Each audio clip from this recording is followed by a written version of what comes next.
त्वमेव माता पिता त्वमेव त्वमेव बन्धुश्च सखा त्वमेव त्वमेव विद्या द्रविणं त्वमेव त्वमेव सर्वं मम देव देव।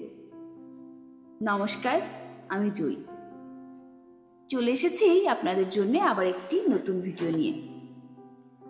আজকের আলোচনার অধ্যায়টি হল শ্রীমদ্ ভাগবত মহাপুরাণের তৃতীয় স্কন্ধের চতুর্বিংশ অধ্যায়, শ্রী কপিলদেবের জন্ম। তাহলে চলুন আর দেরি না করে আমরা মূল আলোচনায় ফিরে যাই।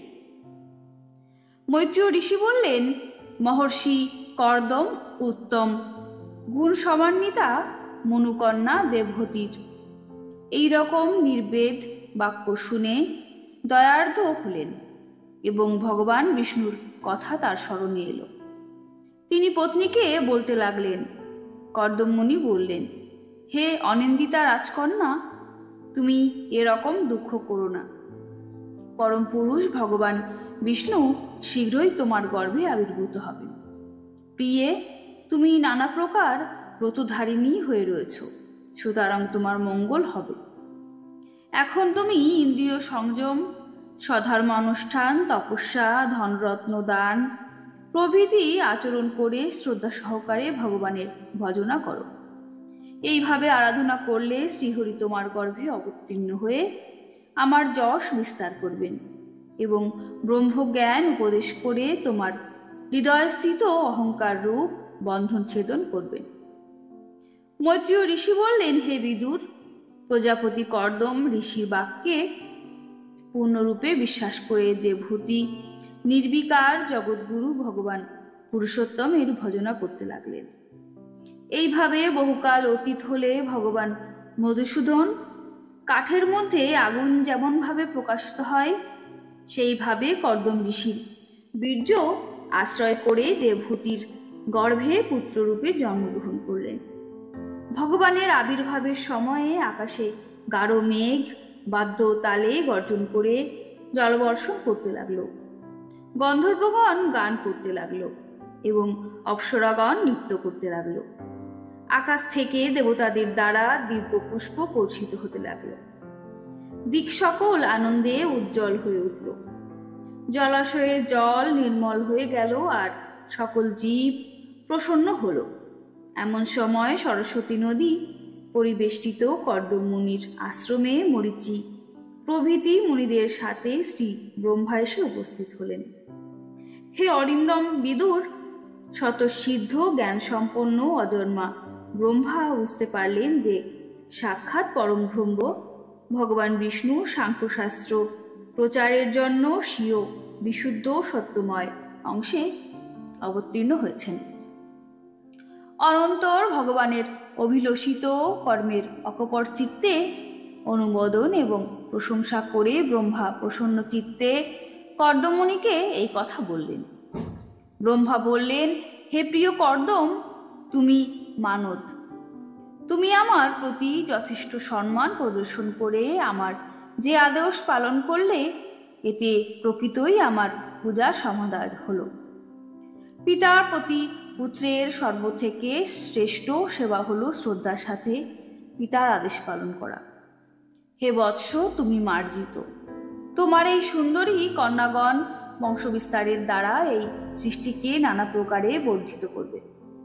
অতএব তুমি এই মরীচি প্রভৃতি ঋষিগণকে এদের চরিত্র এবং রুচি অনুসারে তোমার কন্যাদের সম্প্রদান করে জগতে তোমার কীর্তি বিস্তার করো। হে মুনিবর, আমি জানি যে সমগ্র জীবের আধার সর্বাবিষ্ট আদিপুরুষ শ্রীনারায়ণই তার মায়া শক্তিকে অবলম্বন করে অপ্রাকৃত দেহ ধারণ করে কপিল রূপে অবতীর্ণ হয়েছিলেন।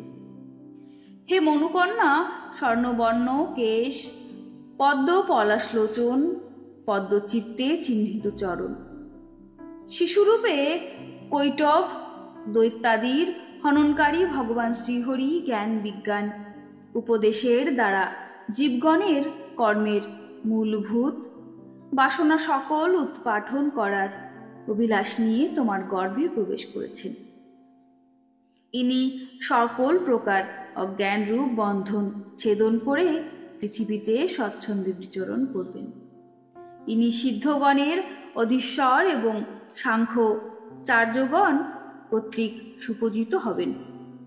জগতে তোমার যশবৃদ্ধি করে ইনি কপিল নামে বিখ্যাত হবেন। মৈত্রেয় মুনি বললেন, হে বিদুর, জগৎস্রষ্টা ব্রহ্মা, দেবহূতি ও কর্দমকে এইভাবে আশ্বাস প্রদান করে নারদ ও সনকাদি কুমারদের সঙ্গে হংসযানে আরোহণ করে ব্রহ্মলোকে চলে গেলেন। ব্রহ্মার প্রস্থানের পরে তার আদেশ অনুসারে কর্দম মুনি তার কন্যাদের মরীচি প্রভৃতি প্রজাপতিদের সাথে বিধিমত বিবাহ দিলেন। কর্দম ঋষি তার কলা নাম্নী কন্যাকে মরীচির হাতে, অনুসূয়াকে অত্রির হাতে, শ্রদ্ধাকে অঙ্গিরার হাতে এবং হরবিভূ নাম্নী কন্যাকে পুলস্তের হাতে সম্প্রদান করলেন। পুলহকে তার অনুরূপ গতি নাম্নী কন্যাকে দান করলেন। ক্রতুর সাথে পরমা সাধ্বী ক্রিয়ার বিবাহ দিলেন। ভৃগুকে খ্যাতি নামী কন্যা ও বশিষ্ঠকে অরুন্ধতী নাম্নী কন্যাকে সম্প্রদান করলেন। অথর্বা ঋষির সাথে শান্তির, যে শান্তির দ্বারা যজ্ঞ সম্পন্ন করা হয়, বিবাহ দিলেন।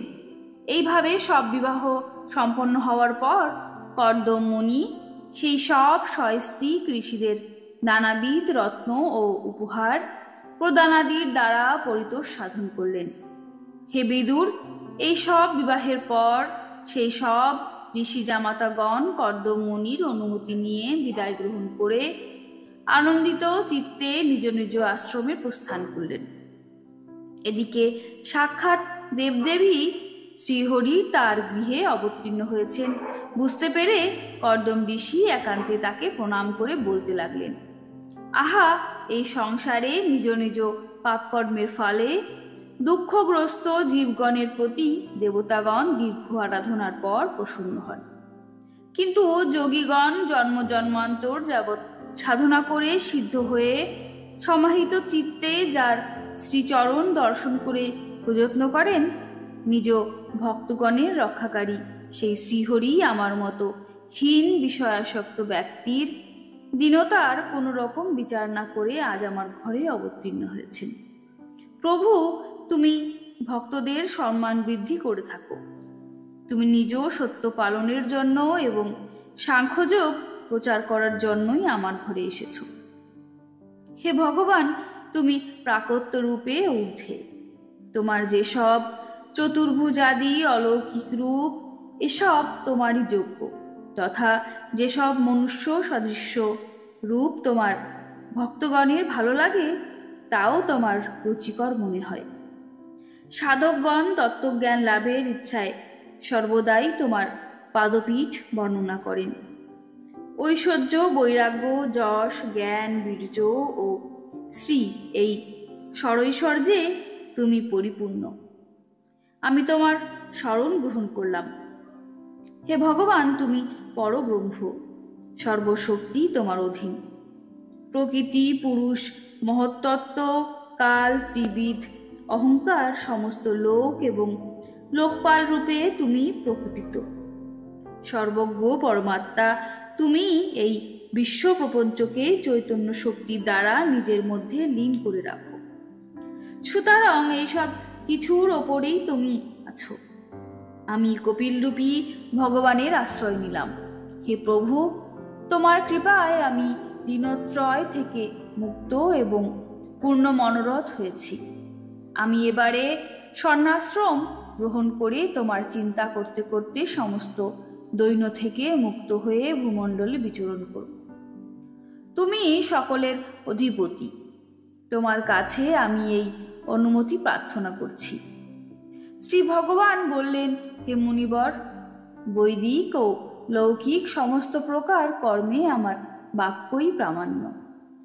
তাই আমি যে তোমাকে বলেছিলাম আমি তোমার ঘরে জন্মগ্রহণ করব, সেই বাক্য সত্য প্রতিপাদন করার জন্য আমি এই অবতার শরীর গ্রহণ করেছি। এই জগতে লিঙ্গ শরীর থেকে মুক্তিকামী মুনিদের আত্মদর্শনের উপযোগী তত্ত্বাদি জ্ঞান সম্পাদনের জন্য আমার এই জন্মগ্রহণ। আত্মজ্ঞানের এই শুষ্ক মার্গ বহুকাল যাবৎ লুপ্ত রয়েছে। এই পথ পুনঃপ্রবর্তিত করার জন্যই আমি এই শরীর গ্রহণ করেছি বলে জানবে। হে মুনিবর, আমি অনুমতি দিচ্ছি, তুমি স্বেচ্ছায় প্রস্থান করো এবং সমস্ত কর্ম আমাতে অর্পণ করে দুর্জয় মৃত্যুকে অতিক্রম করে মোক্ষপদ লাভের জন্য আমার ভজনা করো। আমি স্বয়ং প্রকাশ ও সকল জীবের অন্তর্যামী পরমাত্মা। সুতরাং বিশুদ্ধ বুদ্ধি দ্বারা নিজের অন্তঃকরণে আমাকে উপলব্ধি করে তুমি সকল প্রকার শোক দুঃখের জ্বালা থেকে মুক্ত হয়ে নির্ভয় পদ লাভ করবে। মাতা দেবহূতিকেও আমি সমস্ত কর্মবন্ধন থেকে নিষ্কৃতিদায়ী আত্মজ্ঞান প্রদান করব, যাতে চিরদিনের মতো তার ভববন্ধন ভয় দূর হয়। মৈত্রেয় মুনি বললেন, ভগবান কপিলের এরূপ আদেশ পেয়ে প্রজাপতি কর্দম ঋষি তাকে প্রদক্ষিণ করে হৃষ্টচিত্তে বনগমন করলেন।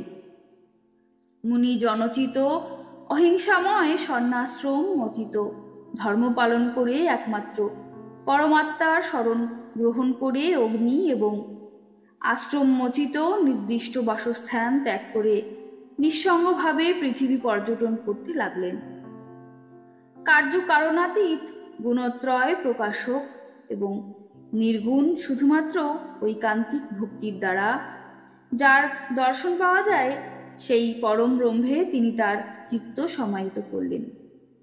অহং বুদ্ধি, মমতা ও সুখ দুঃখাদি দ্বন্দ্ববুদ্ধি পরিহার করে সমদর্শী হয়ে সর্বভূতে ব্রহ্ম দর্শন করতে থাকলেন। তার বুদ্ধি অন্তর্মুখী ও শান্ত হয়ে গেল।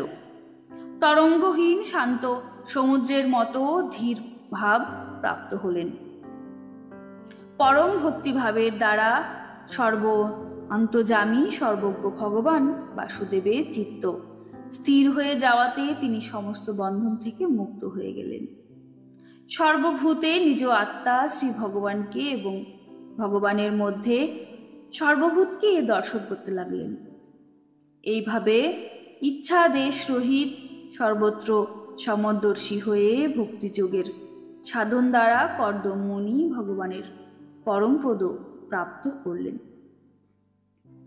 শ্রী মহর্ষি বেদব্যাস প্রণীত পারমহংসী সংহিতা শ্রীমৎ ভাগবত মহাপুরাণের ৩য় স্কন্ধের ৪বিংশ অধ্যায় এখানে সমাপ্ত হলো। আমার ভিডিওগুলি আপনাদের কেমন লাগছে আমাকে অবশ্যই জানাবেন এবং আমার চ্যানেলটিকে সাবস্ক্রাইব করে আমার পাশে থাকবেন। নমস্কার, ভালো থাকবেন।